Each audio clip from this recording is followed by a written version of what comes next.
Welcome to Tigray Media House. My name is Malikti Brahana. Today is day 307 of the Tigray genocide.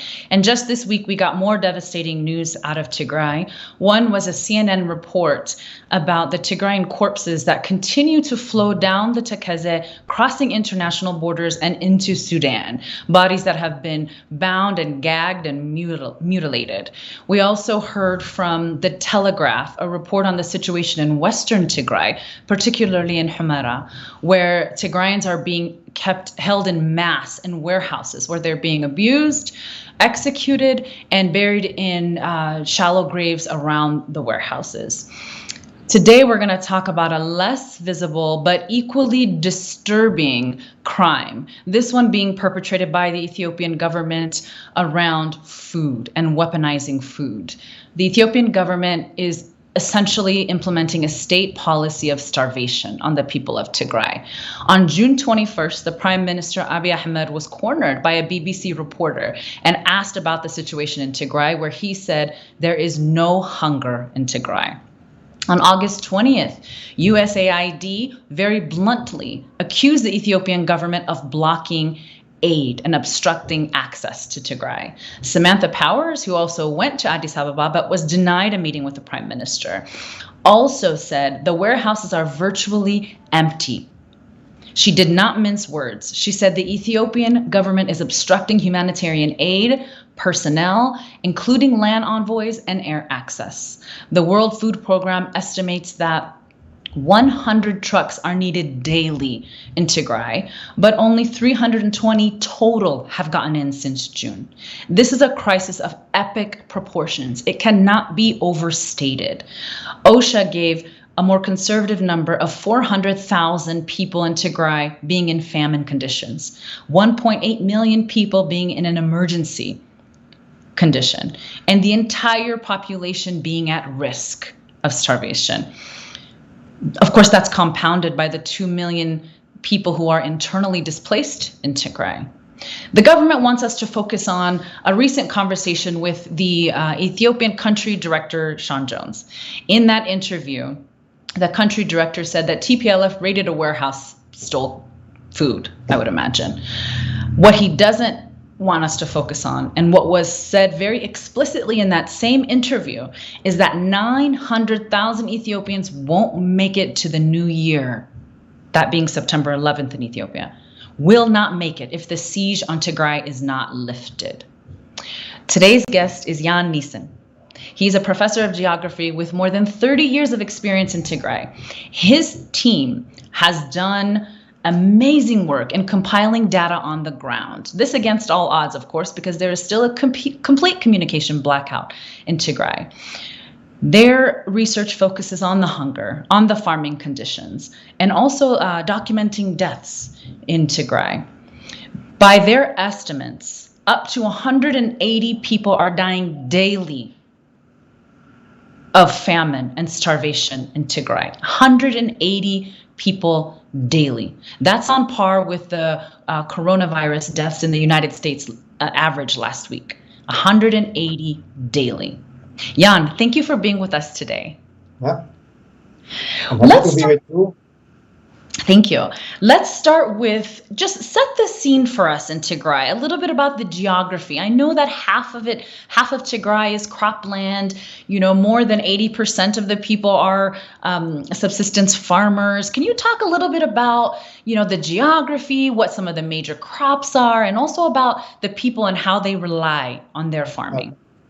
Well, mainly Tigray is a mountain area with some intervening plains. We are at an elevation of 2,000, 2,500 meters for most of the places, and this gives us sometimes a feeling like temperate climate. It's not like that because the winter is not strong like in Europe or in the US, but it feels somehow like a temperate climate, and you come across temperate climate zone crops: wheat, barley, maize, sorghum, and then flax also, beans.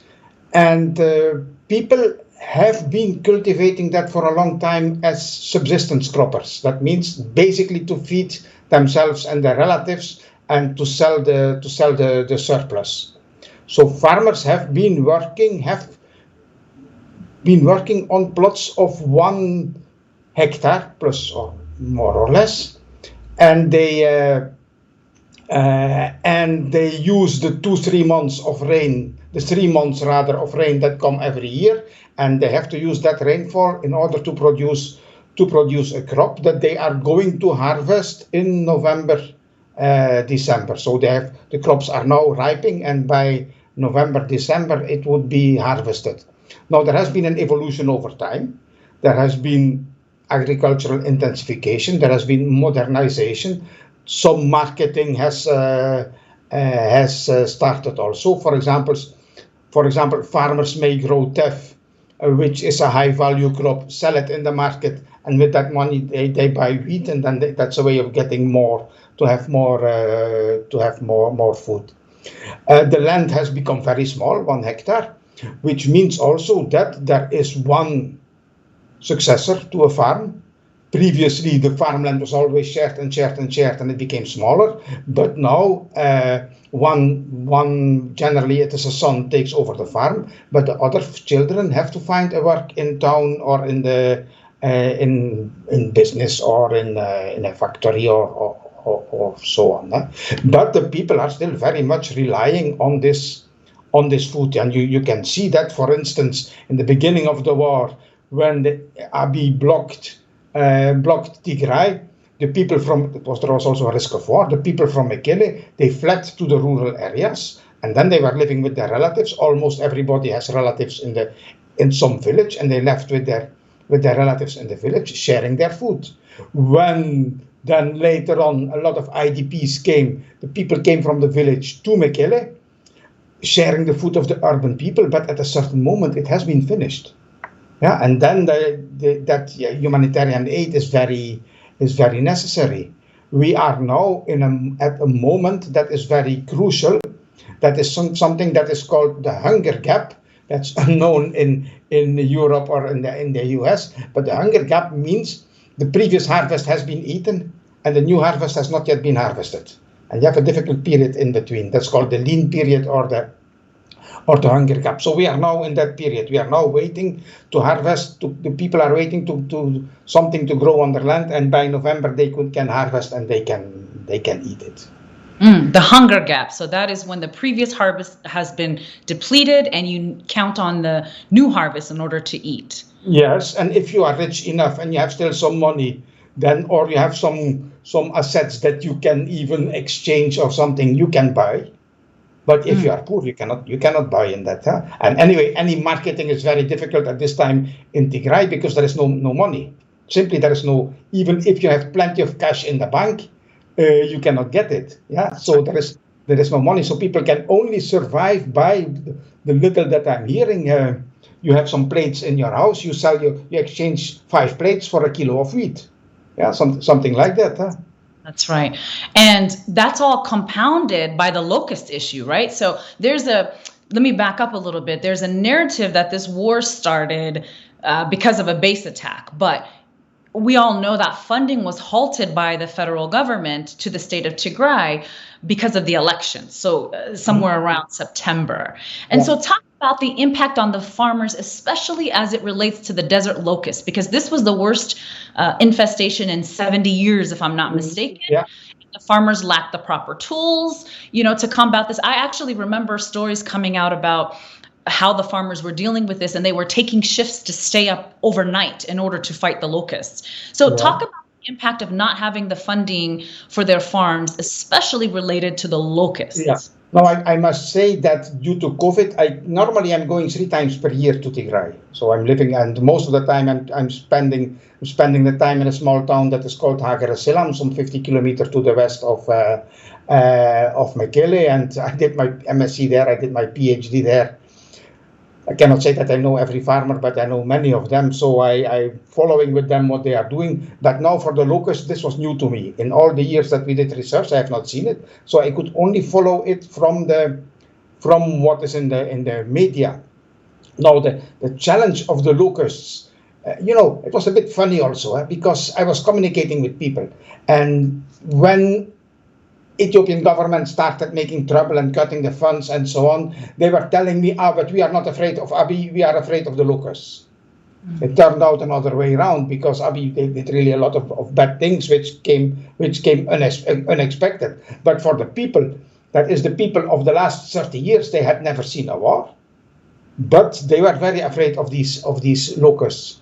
And one of the things that the farmers did to prevent the crop from being eaten by the locusts is to harvest it early. If you cut it and you heap it before the locust can eat it, it's easy to protect it as in a heap. But if you harvest your crop early, it's not fully ripe. The ear is not totally filled with grain. So you are harvesting like 70%. Yeah, because the grain is still relatively small in the ear. So in that way, I think the main damage of locusts is due to that early harvesting. Yeah. If the people would not have harvested early, then there would be zero or almost zero because the locusts would simply feed it all. So they have already that reduced amount and that is the big challenge. Then there came the war. People could not be always on their land for harvesting even, and it's very catastrophic in Western Tigray. We have been seeing from satellite imagery from month of March, and in Western Tigray the crop is still on the land. On many lands, the crop has simply not been harvested because the people have been pushed out. There has been ethnic cleansing. So many IDPs are coming from internally displaced people. They are coming from Western Tigray. They left their house. There is nobody to harvest it, and it is simply standing there. And the birds will be happy because they have a lot of food. Wow! So the locusts, they led to less harvest last year. Then there was the war. There was burning of crop. I am not the one who is going to say that the Eritreans burned half of the crop of Tigray. There are shocking images of crop that is burned and so on, and it's more an image of what type of soldier are you when you come and you burn the food of the people. But you cannot say that the food of Tigray has all been burned. From time to time, farmlands were burned, but this is not a general picture. But it is all adding up, all that made already that last year's food was largely insufficient and that people have finished it. And that they are now waiting to harvest the next crop. Wow. Because the war began just as the harvest season was beginning, of course. Yeah, indeed.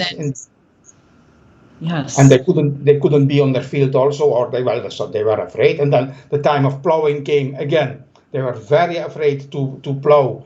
And that was the moment, we were in March, April, May, and we were telephoning with our colleagues and our friends in Mekelle, sometimes Hager Selam. In the beginning, they were very afraid because Ethiopian and Eritrean soldiers were there. And I asked them, are you not afraid for communicating? And then they told me in the beginning we were afraid, but now everybody is telephoning about people who are dying, people who are killed, so they will not find me among all these telephone calls. And in that way, they could give me a lot of information. And they told us the farmers are so afraid to go out to plow because if soldiers come and they see them plowing, they may shoot them. Yeah. Wow. And I want to talk about those specific interviews because I read some of those comments in the witness testimony. But first, talk a little bit about how you did this assessment. So I know you use satellite imagery and that kind of thing to communicate with the people. And you assessed, if I'm not mistaken, you analyzed 161 farms. Can you talk about your findings in terms of what you learned from those interviews? That was not what I was telling before. That was in spring when people were plowing. And that plowing was so difficult. And the farmer who wanted to plow, he came out in the middle of the night. And he sent his son to sit somewhere on a small hill to see that no soldier is coming. And by the time that the soldiers came, they should be back with their oxen back in their house. So plowing was very difficult. Now we went in August. I didn't go, but I was communicating with some colleagues at Mekelle University. And we discussed some strategy on how to sample these farmlands. And they have been going to different areas, let me say roughly Adigudom, the maximum was Adigudom, Samre, Hager Selam, and to the north to Senkata. So you were in a radius of around 70 kilometers around Mekelle, and then they have been to many different places, and each time they walked into the farmland, and then they observed the crop that is there, and they recorded status of the crop and whether it is fallow, what type of crop is grown, if the farmers are caring for it, if it has been weeded or not. And we got a very detailed database about all these plots. And we found that 21% was simply not plowed. That means that nobody was, either there was no oxen, or the people were away, or somebody has been shot, maybe the father has been shot and nobody is there to manage the oxen. Then they were always telling, there is Idir, there is this, I'm also part of Idir in Hagar Selam, by the way, but there is Idir, this is the type of social security among each other, and they help each other for plowing. But if half of the oxen of the village have been killed, you simply cannot plow the land of your village. So we found 20% of the land had not been plowed. It could also be because they have no seed. Why would you plow if you don't have seed? But in that case, what farmers did was at least to do a shallow plowing. Even if they didn't, around half of the fallow has been shallowly plowed, at least to allow the water to infiltrate. So as to have a good crop for the next year. So it's good land management. Even if you don't have the crop at hand for sowing, and then another 10% of the land has been sown with flax. Flax, that is linseed, it is an oil crop, ndatie, and flax is sown not only for the oil, but also as in crop rotation in order to improve the soil. So it's also a type of following. You are not going to get much oil from that land, but your land is getting a rest and it's getting improved, and next year you will have a very nice crop on that land. People will have done that because they can have kept some flax, but they may have eaten all the grain, even their own seed. Yeah, and then they have sown flax at least in order to sow something. So they have been working on their land. Now, what was very remarkable in the findings is if you take a place like, the rain has been good in summer. The rain has been medium in spring. That means March, April, when Asmera season is starting. But people were telling me at that time there is enough rain for sowing sorghum. Sorghum has a long growing period. You need to sow it early. And if you can grow it starting from March, April, you get a very nice crop. And for instance, the areas around Mekelle in Derta, if you go to Cimento Fabrica or you go Adi Asmera or Kocholo, normally that are areas that are full of sorghum. Now the people have been there from Mekelle University, there is no sorghum.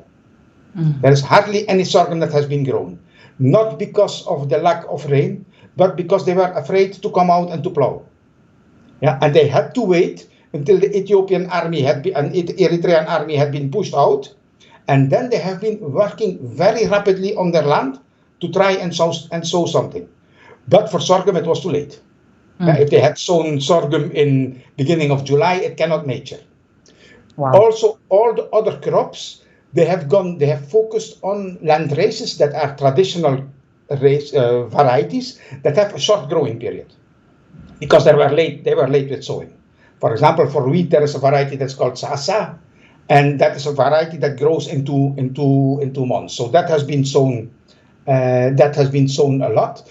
But the assessment is also that we think that the areas with best crops is around Adigudom, around Mekelle, and the worst stands are around Sinkata and so on. It has to do also with climate, of course.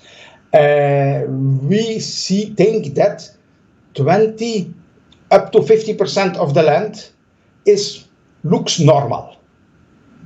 That means that 50 to 80% is bad or nothing or very poor.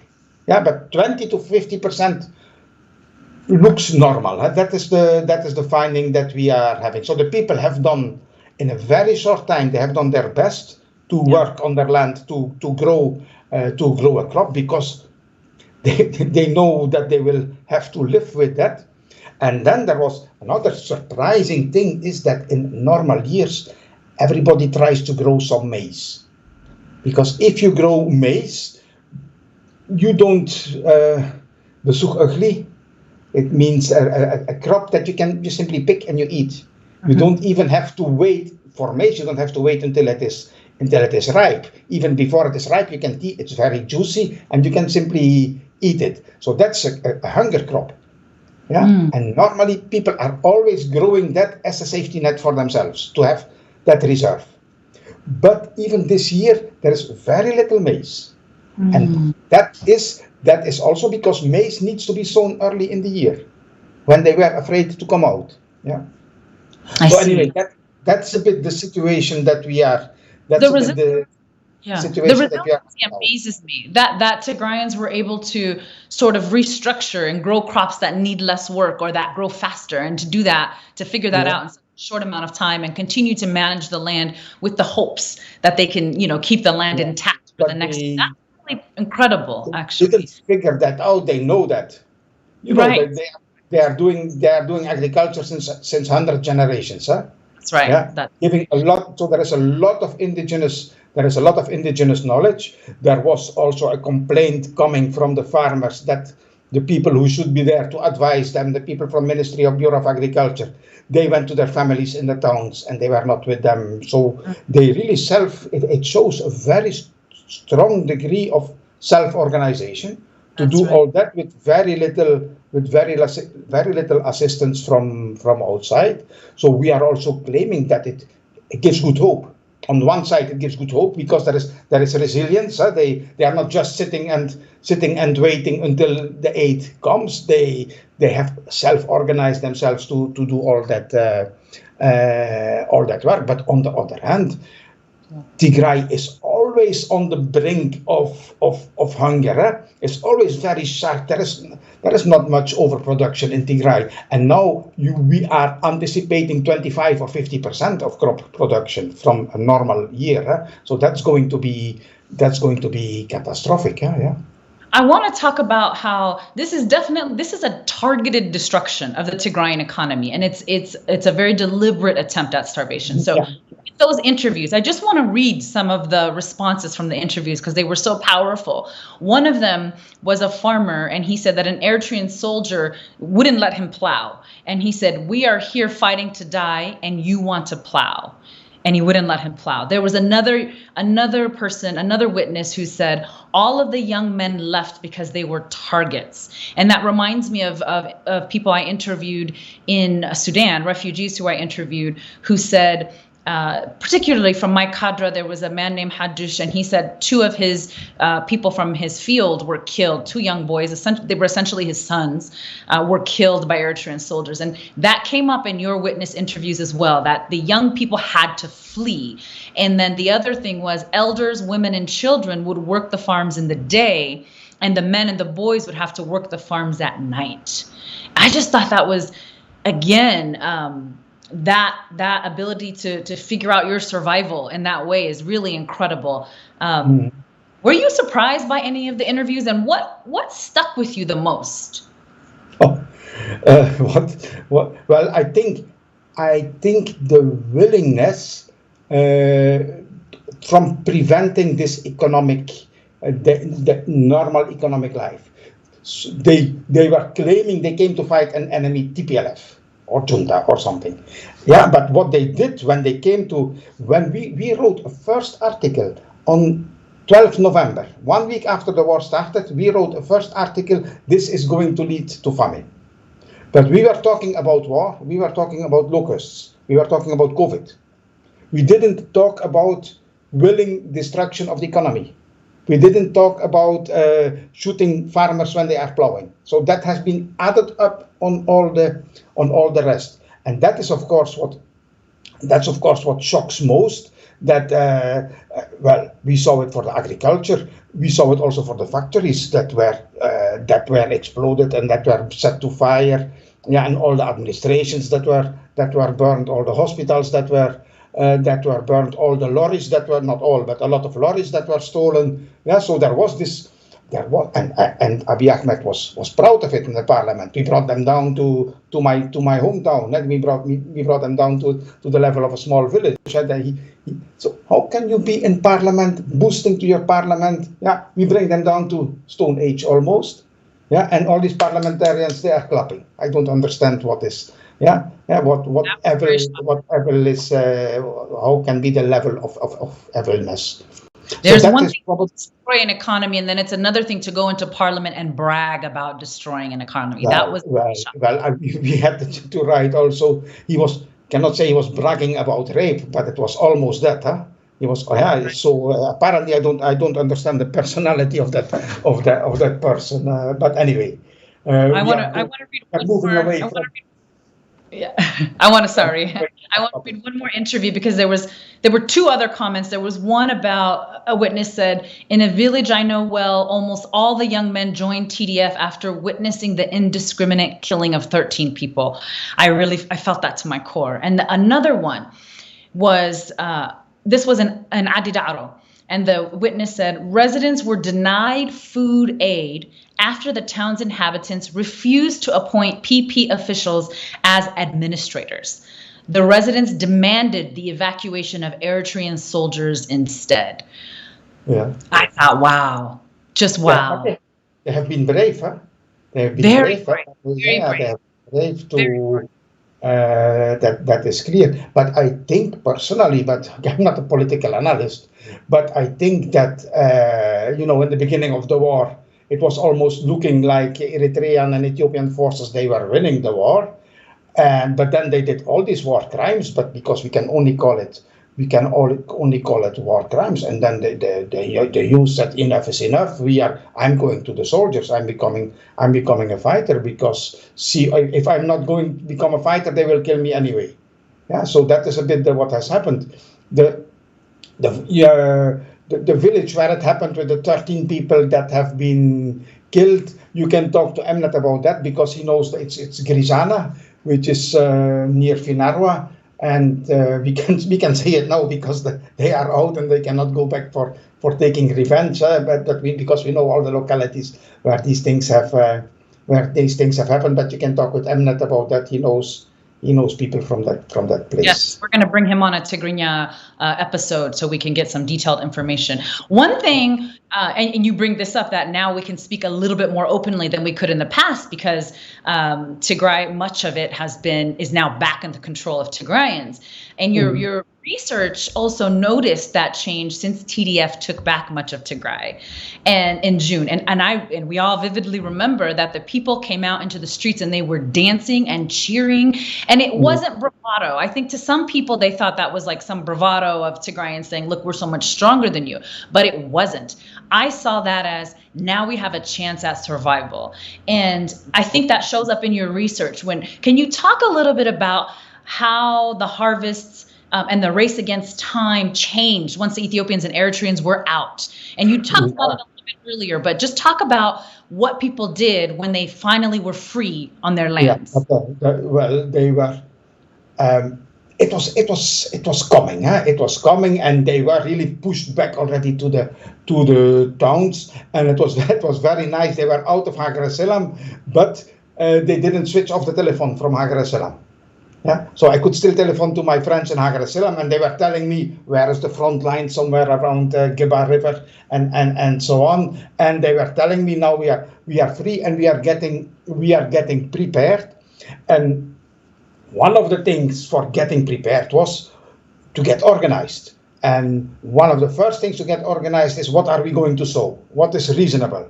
And to do that, neighboring farmers, they meet informally under a tree, and they will talk together, and they do something that is called block rotation. That means I'm sowing wheat, and my neighbor will also sow wheat, and the neighbor also, so that everybody is growing the same crop in a wider area, which is much better for protecting the crop from cattle, from kinfits, or from any pest or something. So they had to make that decision together, and then to start working rapidly. And then they were having a problem. Do we have seed? Yeah, and maybe somebody was having sorghum grains, but it was too late for sowing his sorghum. So what he needed to do was, generally what they do then, is to exchange grains.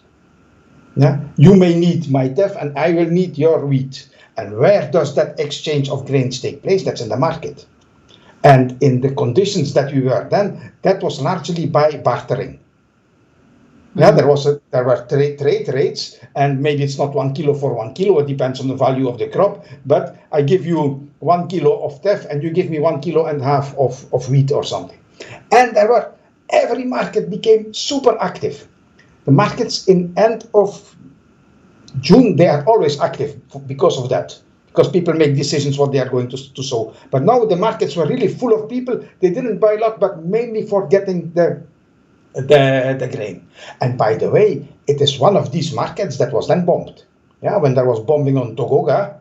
Togoga is a small town that I know very well because it's one of our field areas. We have been done so much research in Togoga. There is one species back and you go, there is a very nice Johannes Gedam monastery. It's a very nice place. But the people were on the market in Togoga on a Tuesday for that sake. And the market was overcrowded, and then they bombed it. That was a bravado. Yeah, that was just before they moved out. We are still going to punish you. Huh? That was a bit, and it was, by the way, it was exactly 30 years after the bombing of Hausen. Yeah, that's so right. That was also sending a message to the people. We are able to do this, and we will do it again. To hammer you down, because that's really what they have wanted to do is to hammer down Tigray as a society. And then the plowing was, people have been, for teff in theory you need to plow 5 times for teff, but we have observed that very often farmers only plow 3 times for teff because they don't have the resources or the time to plow 5 times. But they may have plowed even 2 times and already sown the teff. Yeah, so they have worked rapidly, but all crops have been sown a bit late. So far, the rains are good. Yeah, the last that I heard was from today, because I have Professor Tesso Alem from Faculty of Social Sciences of Mekelle University. He manages to have some internet connection half an hour per day, and that's how we organized our research. And he told me it has continued to rain up to today, except for the Sinkata area. If the rain would stop now in the Sinkata area, then they are going to fail their crop.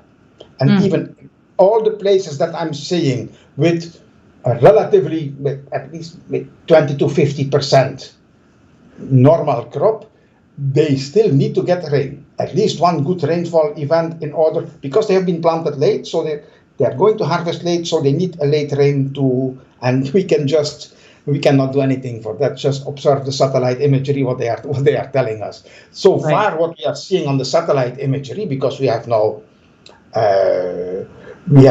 rainfall imagery on every 10 days. We get updates about the situation, and we analyzed that.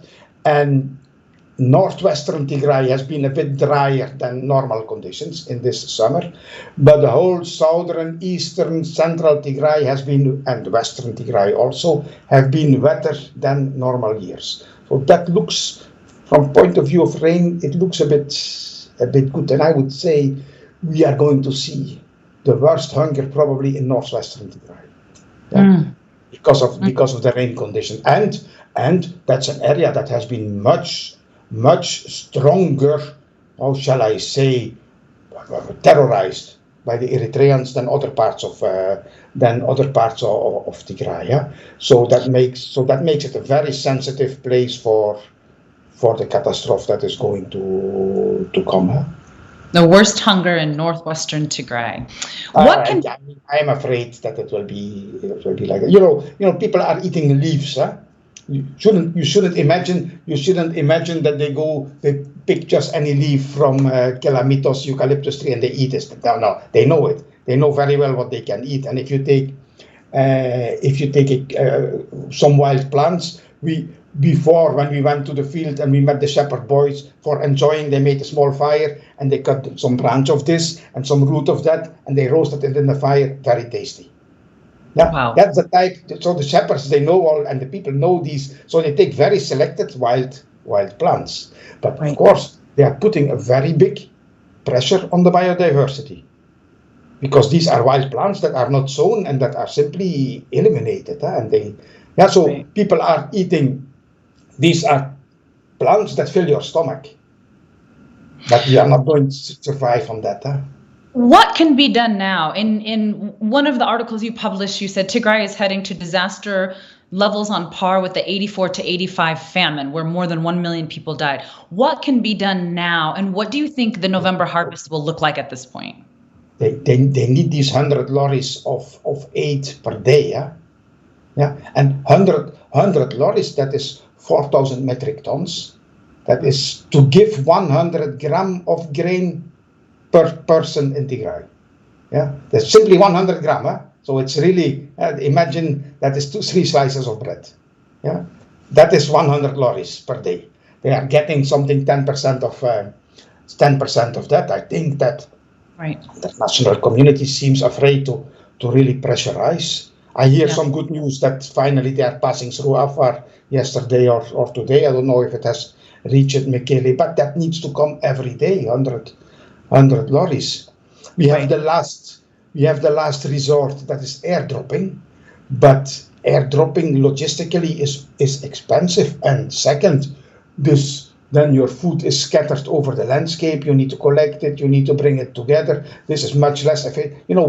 One Hercules, it can transport less than one of these big lorries. Right. Yeah, so Right. you need it's a huge operation but maybe they have to do it. And I think also that it would put an enormous pressure on the Ethiopian government if they started airdropping food, because then people say, look, what is this government?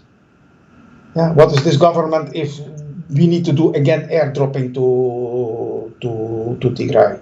But I'm not, this international food aid assistance. That's a very complex story. Yeah, I'm not the one. I'm not here to give lessons to people for that. I can those who need to implement it. It's combination logistics and diplomacy and finding money, and I don't know what, but the food is necessary. But You we need what this we one. know is that people are dying every single The day. people, That's what we know. This is an emergency. because my friend Dr. Atinkut, who is now heading the Bureau of Agriculture in Tigray, he mentioned 14 cases of people who died by starvation. This is the top. This is the top of the iceberg. It Yeah, is. these are people that are identified of dying by starvation. Most people who die by starvation, they are not identified. They die by diarrhea.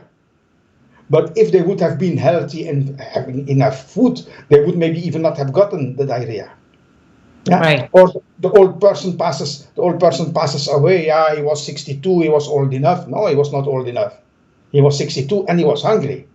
And Right. then you have the poorest of the poor, the beggar. The beggar also outside of war period. The beggar dies in the street, they find him, people come and they mourn him, and they bring him to the church and they bury him. But in this occasion, a beggar will have much more chance to die than previously, but he will not be tallied like starvation death. You will see the starvation death by looking to the population statistics later on. Yeah, then you will see a gap in the there's population pyramid. You will see a gap in the population pyramid, and then you will see the effect of the starvation, and you will see the effect of the starvation. And even if we are able to get the aid in right now and save lives, which is the emergency, which is what we need right now, we still know that Tigray has been set back. One of my favorite people, professor, farmer, Tigrayan woman who is fighting to stop this man-made famine and starvation on the people, Professor Fetian, said, when you cut a mango tree down, you've not only cut a mango tree down, you've impacted several generations. It could take up to 30 years to replant, grow, and for a mango tree to bear fruit. So this is about annihilation. This is about long-term damage. So we need the food immediately, be it air, ground, however it's going to get in. But this is going to have a long-term impact, right? It's also strong impact on the on the health conditions of the people. Imagine a 3-year-old child that has gone through all this will be stunted, huh? Yeah. That's And right.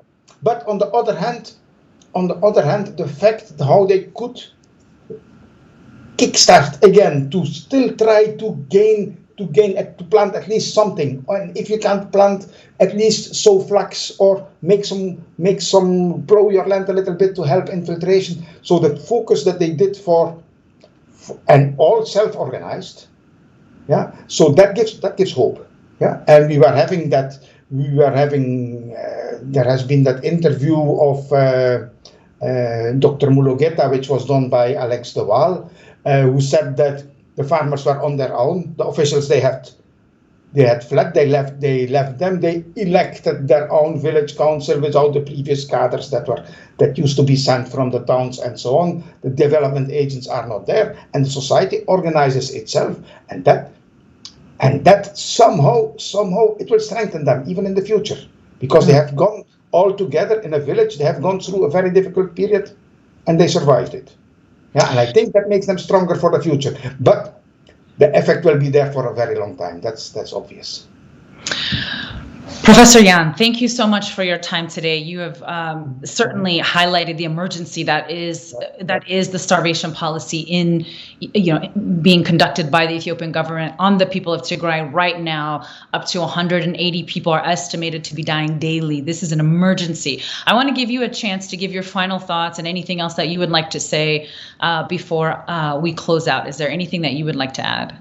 But then, since you are broadcasting to Tigray, I must use the opportunity to greet all my friends in Hagar Selam and in Tembian, yeah, and Gorabet, and my friends of Edir, and all the farmers of Tembian. We have been working for so many years together, and as soon as the chance is there, of course, we will work together again, and we will build it back. I think that is the main message that I want to give. Thank you, Professor Jan. And they will see this, and we are fighting for them. The message here is that food is not a weapon. It's there's long been an attempt to demoralize and dehumanize Tigrayans and say things. There's a narrative that Tigrayans can't feed themselves, and it ignores the fact that there has often been state policy that causes starvation in Tigray. Yeah, okay. I can talk a lot about that, but maybe it's no more time. Another time. Another time, yes, we would love to have you back again. We hope you'll be a regular guest for us. The last thing that I just want to point out is that the World Food Program received the Nobel Peace Prize the year after the Prime Minister Abiy Ahmed. That's pretty shocking information. The message again is food is not a weapon. Tigray can't wait. Thank you, Professor Jan, for all that you're doing for Tigray, and we will keep fighting until starvation is not an issue in Tigray. Thank you so much for being here. Yes, me, I'm thanking you.